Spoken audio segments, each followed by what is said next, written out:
वाचना हे अंगात बहर वटात केसर। साधारण वर्षभरापूर्वीचा हा गौतमी पाटीलचा तोच व्हिडिओ ज्याच्यामुळे गौतमी पाटीलच्या आजूबाजूला थोडी कॉन्ट्रोवर्सी झाली होती।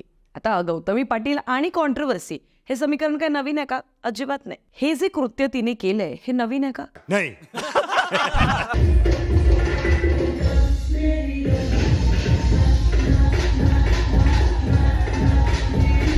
आता मुळात हिंदी भाषेतले जे सो कॉल्ड रियालिटी शोज असतात, ज्यांना फॅमिली रियालिटी शोज असं ते सांगून प्रमोट करतात, ते अजिबात फॅमिली राहिलेले नाही आहेत। त्याचं उदाहरण अजून एक घ्या।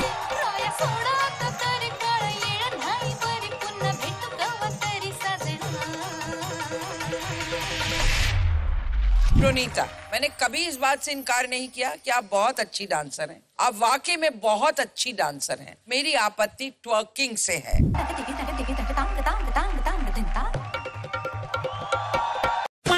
जब तक आप लावणी कर रही थी, आप कमाल की लावणी करी आपने। जिस तरीके से आप अपने घुटनों पे जाकर सिर्फ अपनी बैक साइड को ऊपर चढ़ाकर सिर्फ उसे ऐसे ऐसे हिलाती हैं, वो वल्गर लगता है। खरं तर डोंगण हलवणं म्हणजे ट्वर्किंग ही जी प्रथा आहे, ही प्रथा वेस्टर्न कंट्रीजकडनं खरकटी होऊन आपल्या भारत देशात आली आणि आपल्या भारतातल्या पोरी झाल्या वेड्या। म्हणजे अशा येड्या झाल्या की विचारू नका। त्यांना ट्वर्क करणं म्हणजे फॉर सो कॉल्ड कूल वाटायला लागलं। आणि याचंच उदाहरण पठाण फिल्म आली होती त्यावेळेला दीपिका पदुकोण सुद्धा सेम याच कारणामुळे भयंकर ट्रोल झाली होती। मला असं वाटतं की नृत्य आणि डान्स याचा ट्वर्किंगशी दूर दूरपर्यंत काही संबंध नाही। आता आपला भारत देश वेगवेगळ्या संस्कृतीने नटलाय। प्रत्येक राज्याचं आपलं आपले खाण्यापिण्याच्या पद्धती, डान्स, पोशाख, मसाले, जेवण, खावण, उठण्या झोपण्या याच्या सगळ्या सवयी वेगवेगळ्या आहेत। पण महाराष्ट्राबद्दल जेव्हा बोललं जातं त्यावेळेला लावणी सगळ्यांच्या डोळ्यात देखत येते, बरोबर? आता लावणी ना थोडंसं आपण ओजी लावणीकडे जाऊ, म्हणजे ओरिजिनल लावणी काय असायची ना त्याच्याकडे जाऊया। शेजारी तरुण राहतो, टकमक टकमक मला का पाहतो। आता या लावणीमध्ये सुद्धा साज होता, शृंगार होता, छान टिपटॉपपणे नेसलेली नऊवार होती। पण फरक काय होता ते मी सांगते। थोडंसं पुढे येऊ, 2000च्या काळामधल्या लावणीकडे जरा प्रकाश टाकूया।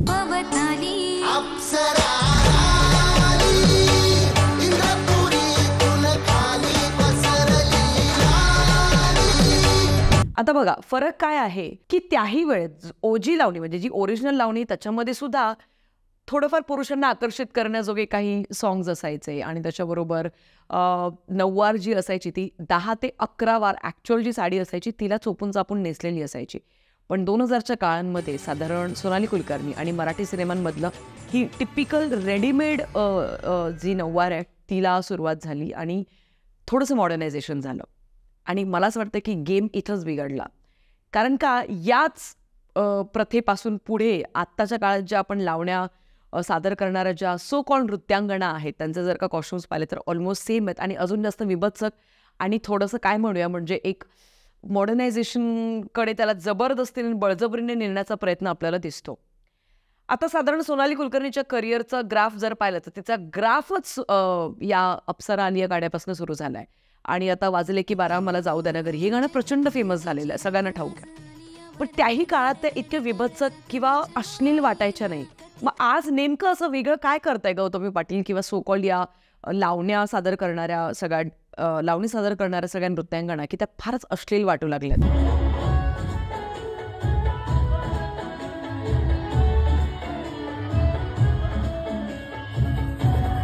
या प्रकारचे घाणेरडे अश्लील चाळे करणं, त्याच्यानंतर फक्त इशारे करणं आणि येऊन जाऊन गाणं कुठलंही असो फक्त 2 ते 3 स्टेप्सच करणं म्हणजे गौतमी पाटीलचा परफॉर्मन्स किंवा म्हणजे तिच्या मागे डान्स करणाऱ्या 12 ते 13 ज्या जणी असतात त्यांचंही सेम केस मोकळे सोडणं, धांगडधिंगा करणं, अंग घाणेरड्या पद्धतीने थिरकवणं आणि सगळ्यात महत्त्वाचं म्हणजे स्टेजवर मध्येच थांबून काही ना काहीतरी घाणेरडे इशारे करत राहणं।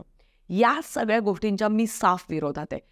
इतकं गलिच्छ आणि घाणेरडं वाटतं हे सगळं बघणं for some reason and even being a woman. मी एक स्वतः मुलगी असून दुसऱ्या मुलीला हे सगळं बोलणं मला खूप हे थोडं ऑड वाटत होतं याविषयी बोलणं। पण मला कुठेतरी असं वाटतं की ॲज अ कलाकार म्हणून, कारण मी स्वतः एक आर्टिस्ट आहे, मी स्वतः एक अँकर आहे आणि ॲज अ प्रोफेशनल अँकर म्हणून मला नाशिक, पुणे, मुंबई वेगवेगळ्या शहरांमध्ये, महाराष्ट्राच्या बाहेरसुद्धा गुजरात, राजस्थानमध्ये आम्ही सगळीकडे जातो आणि सूत्रसंचालनाची जबाबदारी माझ्यावरती असते. आता साधारण वर्षभरापूर्वी नाशिकमध्ये सपना चौधरीचा लाईव्ह कॉन्सर्ट झाला होता. Live concert? Wait, it's not a live concert, it was just an event.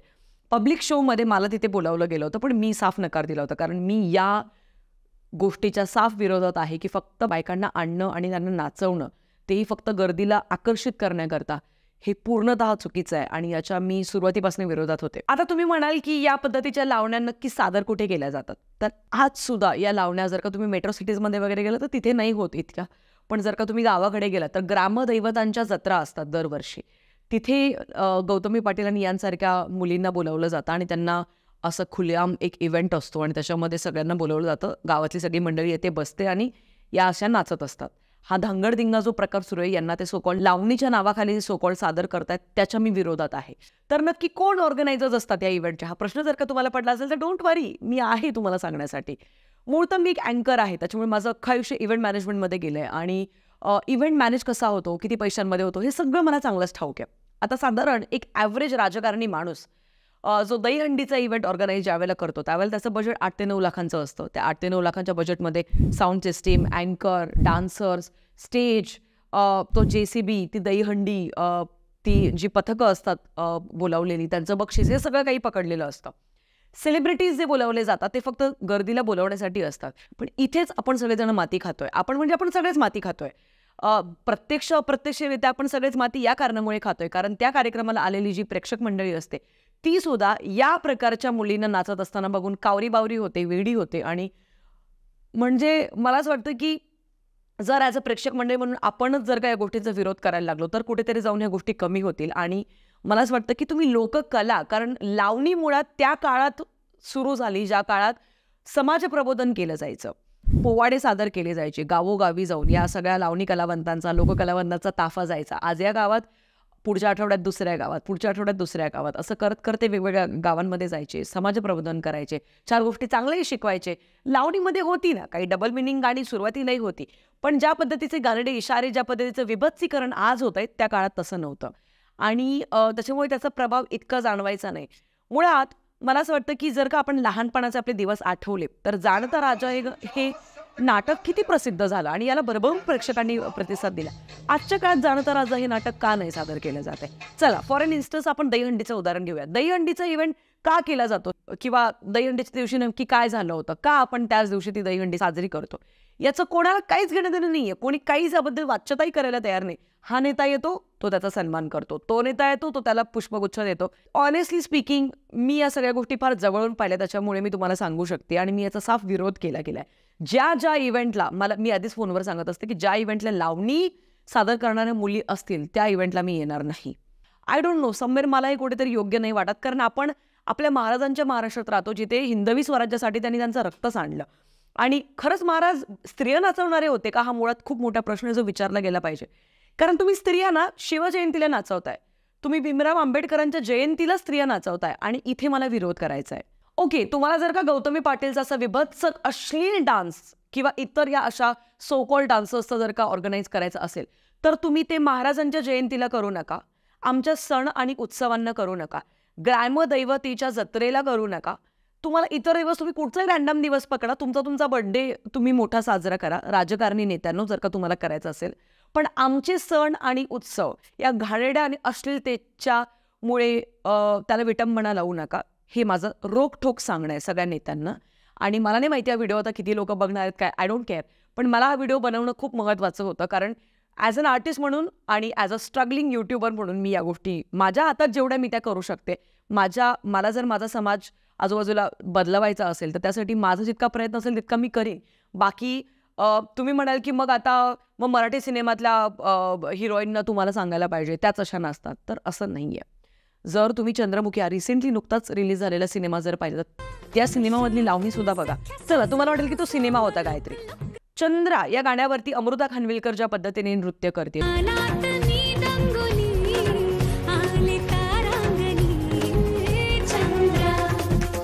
ज्या पद्धतीने सोनाली कुलकर्णी लाईव्ह इव्हेंट्समध्ये नृत्य करते,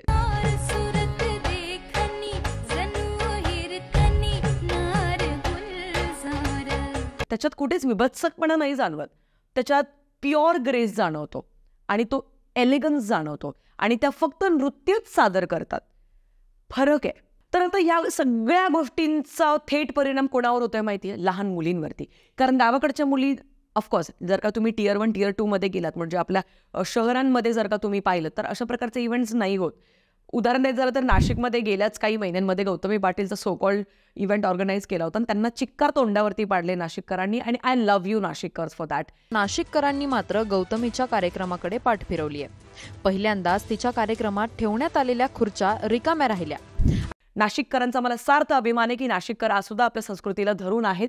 आणि दुसरी गोष्ट सगळ्यात महत्त्वाची की जर तुम्ही गावाकडे गेला तर आजही तिथल्या छोट्या मुली तुम्ही गौतमी पाटीलच्या इव्हेंटमध्ये पण पाहिलं असेल की त्यांना ती वरती खेचते आणि त्यांना पण सेम स्टेप्सवर नाचायला लावते. सो त्या मुलींना ना त्या खूप भाबड्या आहेत, बोळ्या आहेत आणि त्या अजिबात मॅच्युअर्ड नसतात. त्यांना काय वाटतं माहिती आहे का की अरे चिक्कार पैसा कमावते. असे सगळे डान्सर्स जे असतात त्या केस मोकळे सोडून आणि डीप नेक ब्लाउजेस घालून आणि या सगळ्या गोष्टी करून आणि आपण पण असं केलं तर आपण पण लाखो पैसे कमावू शकतो आणि पटकन फेमस हो आणि पटकन सक्सेसफुल हो. There is very thin line in between famous होणं आणि तुमचं करिअर घडवणं रिस्पेक्टफुली. आता फेमस तर सोफिया अन्सारी, दीपक कलर आणि राखी सावंत पण आहे, पण इज्जत उनकी कोई नहीं करता.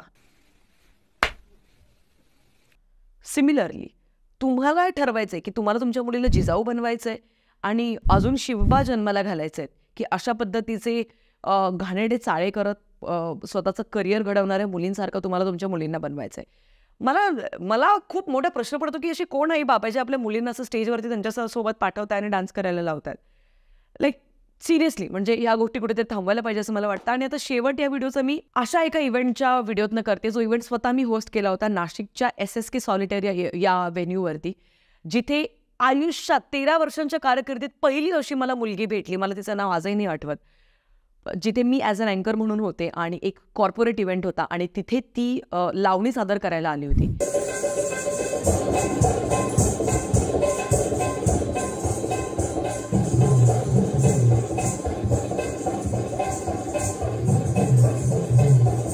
आणि याला म्हणतात लावणी. हे बघा, मला गौतमी पाटीलच्या सक्सेसवरनं काही प्रॉब्लेम आहे का? तर नाही. मला तिच्याच एकटीपासून काही प्रॉब्लेम आहे का? तर अजिबात नाही. मला प्रॉब्लेम आहे लावणीचा जो बाजार मांडून ठेवलाय त्या गोष्टीने. कारण कधी विचार केलाय का की गुजरातच्या गरबाला, राजस्थानच्या घुमरला, पंजाबच्या भांगडा या नृत्याला खूप रिस्पेक्टफुली बघितलं जातं, पण लावणीकडे तितकंसं रिस्पेक्टफुली नाही बघितलं जात आहे. का माहिती? कारण या सगळ्या लोकांनी जो बाजार मांडून ठेवलाय त्याच्याचमुळे. शेवटी मी इतकंच म्हणेन की हा व्हिडिओ तुम्हाला कसा वाटलाय ते प्लीज मला कॉमेंट सेक्शनमध्ये कळवा. शेअर करायला विसरू नका. भेटूया पुढच्या व्हिडिओमध्ये असंच तडकता फडकता टॉपिक घेऊन. तोपर्यंत पीस आउट.